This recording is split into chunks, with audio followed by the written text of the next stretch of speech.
Muy buenas noches a todos y a todas, compañeros y compañeras de los grados 11A, 11B y 11C. Una vez más, su profesor Luis Figueroa, dándole continuidad a nuestra agenda educativa y dándole continuidad al tema que estamos desarrollando actualmente, que es el concerniente o relacionado a la guerra civil. Las últimas clases, como ustedes muy bien saben, hemos estado abordando este tema tan interesante de la historia de los Estados Unidos y recientemente recibieron una nueva tarea donde se le asignó ver un documental que está dividido en tres partes de 14 minutos, 15 minutos cada una, que básicamente habla específicamente sobre la guerra como tal, o sea, las estrategias de guerra, lo que estuvo aconteciendo en el campo de batalla. Yo pues acá en las conferencias estoy tratando de abordar los temas o los elementos quizá más amplios, ¿verdad? En términos de contexto, de lo que estaba aconteciendo, lo que estaba sucediendo. Eh, Así que bueno, estamos ya de lleno en el mismo. Y en la última conferencia, en la última clase que había estado, ¿verdad? Que había grabado y que había estado compartiendo con ustedes, estábamos hablando de los detonantes que propiciaron eventualmente la guerra civil. Y entre esos detonantes habíamos mencionado que ese último detonante había sido la elección de Abraham Lincoln en el año 1860. Como había mencionado, Abraham Lincoln corre para presidente por el recién establecido Partido Republicano. Eh, y como les había mencionado, en esa contienda, en esas elecciones, pues el Partido Republicano asumió claramente un compromiso para abolir la esclavitud. Eh, Quizá no iba a ser tan radical como eventualmente se vio por parte de Abraham Lincoln cuando firma el Acta de Emancipación en 1863. Pero sí, el Partido Republicano sí tenía como agenda no solamente la liberación de los esclavos, sino también luchar por los derechos de los inmigrantes durante ese tiempo. Así que habíamos establecido que ya una vez Abraham Lincoln es elegido presidente, prácticamente podemos decir que ahí se inicia ya este conflicto. Inmediatamente comienzan los estados a salirse de la Unión. El primero que lo hace es Carolina del Sur y de ahí le siguieron, ¿verdad? 7 estados más. Y eso, bueno, pues generó toda la dinámica y todo el movimiento que va a iniciar la guerra civil. Nosotros vamos a entrar más adelante en los detalles de algunas batallas y de algunos elementos o de algunos eventos importantes como parte de lo que fue ya la guerra en toda su manifestación. Pero hoy quiero hablarles un poco sobre los protagonistas, ¿verdad? Los protagonistas principales de este conflicto. Yo sé que hay muchos más, hay muchos actores importantes, muchos actores y actrices secundarios y secundarias, pero bueno, para efectos del tema, los personajes o las personas, las figuras que voy a estar abordando hoy son, bueno, pues las figuras más importantes dentro de este conflicto civil. Así que hoy quiero que podamos conocer un poco más estas figuras, quiénes fueron, o sea, cuál fue su rol en medio de esta guerra, en medio de este conflicto.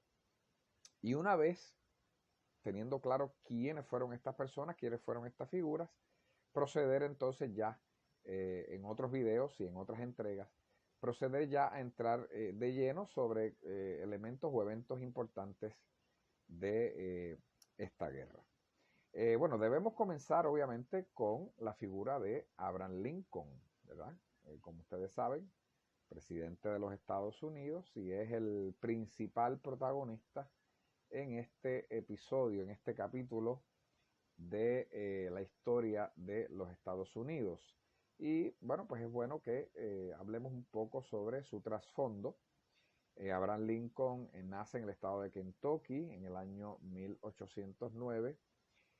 Abraham Lincoln nace en un contexto de mucha pobreza. Abraham Lincoln nació y se crió en un ambiente de mucha pobreza, de mucha falta de oportunidades, eh, de mucha ignorancia, ¿verdad? Y cuando menciono esta palabra, o sea, no la menciono ni me refiero a ella en el mal sentido, eh, sino que estamos hablando que Abraham Lincoln se desarrolla en un contexto que precisamente por carecer de oportunidades, bueno, pues no había acceso quizá eh, a oportunidades de estudio, como quizá otras personas la tuvieron, a unos accesos, ¿verdad?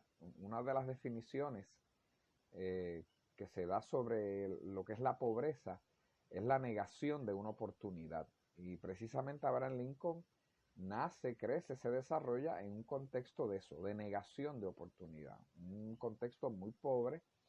De hecho, fue a la escuela, pero estuvo menos de un año en ella, así que no tuvo la oportunidad de exponerse a una educación formal como la conocemos. Sí contaba con inteligencia, ¿verdad? Sí contaba con inteligencia y fue un joven que una vez aprendió las destrezas básicas de leer y escribir, comenzó a educarse por su cuenta. Eso le llaman que es una persona autodidacta. Comenzó a leer, comenzó a generar él mismo su propia educación y asimismo, precisamente estudiando por iniciativa propia, sin ir necesariamente a una universidad o recibir la educación formal, eh, se hizo abogado, ¿verdad? Sabemos que estamos hablando en el siglo XIX, otro tiempo, otro contexto, donde quizás no existían eh, unos criterios, unos requisitos para practicar ciertas profesiones, ¿verdad? No es lo mismo un abogado de este periodo que un abogado en el periodo actual. No era lo mismo un médico en el siglo XVII que un médico, ¿verdad?, en el periodo actual. Así que, ¿verdad?, dentro del contexto en el que se está desarrollando esta historia y dentro del contexto en el que se está desarrollando Abraham Lincoln, bueno, pues al parecer con esos estudios que él hace sobre derechos, sobre leyes, de manera propia, ¿verdad? De su propia iniciativa, eh, le permitió practicar la profesión de la abogacía, ¿verdad? Practicar el derecho, como también se dice. Así que estuvo un tiempo ejerciendo la profesión de abogado y luego ingresa a la política. Cuando nosotros hablamos sobre la historia de los partidos políticos, mencionamos que Abraham Lincoln estuvo en varias organizaciones, estuvo en varios partidos políticos, estuvo en el partido de los Whigs, luego estuvo en los Free Soilers, que si ustedes recuerdan esa conferencia, los Free Soilers fueron los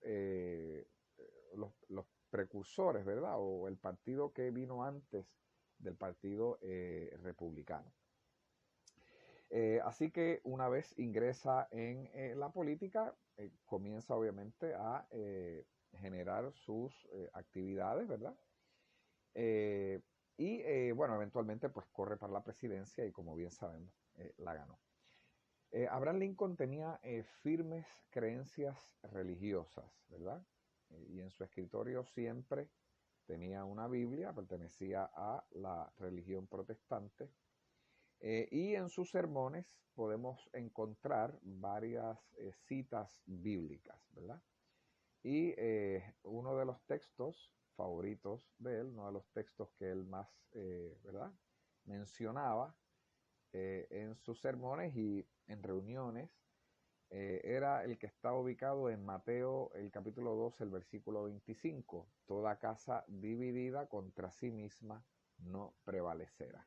Y obviamente pues podemos entender Quizá porque ese texto bíblico le era su favorito, porque precisamente hablaba sobre una causa eh, que se divide, ¿verdad? Una causa, un proyecto donde, donde se dan las divisiones y los choques, pues no puede prevalecer. Así que me imagino que en el periodo, en la coyuntura histórica que a él le toca vivir, pues entiendo y me imagino que por eso ese texto él lo convirtió en uno de sus favoritos. Un dato curioso es que Barack Obama, cuando juramentó a su cargo en el año 2009, una vez llega a la presidencia, la Biblia que utilizó para juramentar fue la Biblia que utilizara también Abraham Lincoln una vez asume la presidencia del país. Así que es muy interesante que Barack Obama utilizara la Biblia que utilizó Lincoln. Obviamente es una manera de agradecer, es una manera de respetar el legado histórico de Abraham Lincoln al provocar, ¿verdad?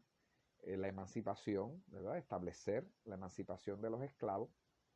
Es una manera, un lenguaje en el que Barack Obama afirmó esa decisión, esa determinación histórica de Abraham Lincoln de concederle la libertad a los esclavos. Sabemos obviamente Barack Obama, el primer presidente negro que asume la posición, así que es una manera de reivindicar simbólicamente esas decisiones y esas gestiones en la historia de este país. Como todos sabemos, Abraham Lincoln fue un fuerte defensor de la abolición de la esclavitud y fue un fuerte defensor de la unión. Para Abraham Lincoln era importante que Estados Unidos se mantuviera como un solo país, como una sola nación. Así que Abraham Lincoln se insertó en los debates que se estuvieron generando previo a lo que fue la guerra civil sobre la importancia de mantener al país unido. Recuerden, como yo bien he mencionado en otras conferencias, recuerden que este tema de la esclavitud viene generando muchas tensiones, viene generando muchos debates y la posibilidad de que los estados del sur se separaran no fue una cuestión inmediata que produce la elección de Abraham Lincoln. Esto es algo que ya se venía considerando y se venía hablando, como bien lo mencioné, con los debates de Henry Clay y John Callahan. Así que en ese sentido, Abraham Lincoln se va insertando en el debate sobre la importancia de mantener la unión de la nación, la unión de los Estados Unidos de América. Abraham Lincoln fue un líder indiscutible, ¿verdad? En medio de esta coyuntura de lo que fue la guerra civil, la coyuntura más delicada que ha experimentado este país en su historia. Y bueno, en medio de esa coyuntura, en medio de ese periodo, de ese episodio, Abraham Lincoln ejerce un liderazgo que fue determinante. Realmente, en medio de este contexto, Abraham Lincoln asume la posición de comandante en jefe del ejército de los Estados Unidos. Ustedes saben que al presidente de los Estados Unidos, si no lo sabían, se enteran ahora, al presidente de los Estados Unidos se le considera como el comandante en jefe del ejército. Es la autoridad máxima del ejército de los Estados Unidos. Así que, pero nosotros obviamente quizá no podemos ver, no podemos apreciar la dimensión de esa responsabilidad, inclusive cuando en las últimas guerras que ha peleado Estados Unidos no vemos necesariamente al presidente muy activo, ¿verdad? Comandando las tropas o muy metido en la dirección de los conflictos bélicos, ¿verdad? Principalmente los presidentes delegan mucho de las decisiones, bueno, en los funcionarios del ejército, en los aparatos de inteligencia, etcétera, a menos que sean decisiones muy importantes que ya él tiene que tomar y que tiene que decidir. Pero en el caso de la guerra civil, Abraham Lincoln realmente fue un comandante en jefe del ejército. En el documental que yo les asigné, ustedes pueden ver cómo se resalta ese dato, ¿verdad?, del liderazgo de Abraham Lincoln cuando él mismo básicamente monitoreó la guerra civil, monitoreó las tropas de la Unión, cómo él estaba muy al día de lo que estaba ocurriendo, cómo inclusive desarrolló estrategias para poder avanzar en el conflicto bélico. Así que definitivamente Abraham Lincoln fue un líder indiscutible, un líder que estuvo a la altura de la coyuntura, del momento histórico tan determinante, tan delicado que estaba viviendo los Estados Unidos. Así que, aunque quizá nosotros tengamos una imagen de Abraham Lincoln como este ser o esta persona muy pasiva, eh, muy, muy flemática, como dicen, ¿verdad? Eh, Quizá la gente pudiese interpretar esto como algún tipo de flojera o algo así. Contrario a esa imagen que quizá podemos tener de Abraham Lincoln, la realidad es que fue un líder, ¿verdad?, un líder indiscutible, ejerció un liderazgo determinante en el proceso de la guerra, y yo creo que eso hizo la diferencia en este conflicto. Así que estamos hablando de una persona, ¿verdad?, con unas capacidades, con un temple de líder, con una determinación muy particular. Ahora bien, aunque Abraham Lincoln, por un lado, creía en la abolición de la esclavitud, por el otro, también creía en la expansión, en la colonización de los territorios del oeste, y bueno, pues eso implicaba que en ese proyecto colonizador de los territorios que estaban al oeste de los Estados Unidos, obviamente se iba a, ¿verdad?, se implicaba el desalojo de las comunidades ancestrales, de las comunidades indígenas, y el desplazamiento de estas comunidades. Así que es bien interesante, ¿verdad?, estas paradojas históricas de estos personajes, donde por un lado son los portaestandartes de la abolición de la esclavitud, pero por otro lado no son consistentes cuando a la misma vez que, o sea, mientras luchaba la guerra civil en contra de la esclavitud, de la misma manera ya también proponía una gestión, una empresa colonial donde de igual manera iba a haber opresión, iba a haber ¿verdad?, injusticia, iba a haber invasión, ¿verdad?, de parte de los ciudadanos estadounidenses a estas tierras que pertenecían a estas comunidades ancestrales. Así que esa decisión él la toma en el año 1862 y se llamó como el Homestead Act. El Homestead Act fue el acta que posibilitaba la empresa colonial hacia el oeste, que implicaba y contenía lo que sería el desalojo de las comunidades ancestrales de su territorio y su desplazamiento. Vamos a detener el video aquí, ya han pasado 18 minutos, pero no queremos, ¿verdad?, que se nos extienda demasiado y tengamos problemas al momento de subirlo. Así que vamos a dejarlo aquí y continuamos con el tema en el próximo video.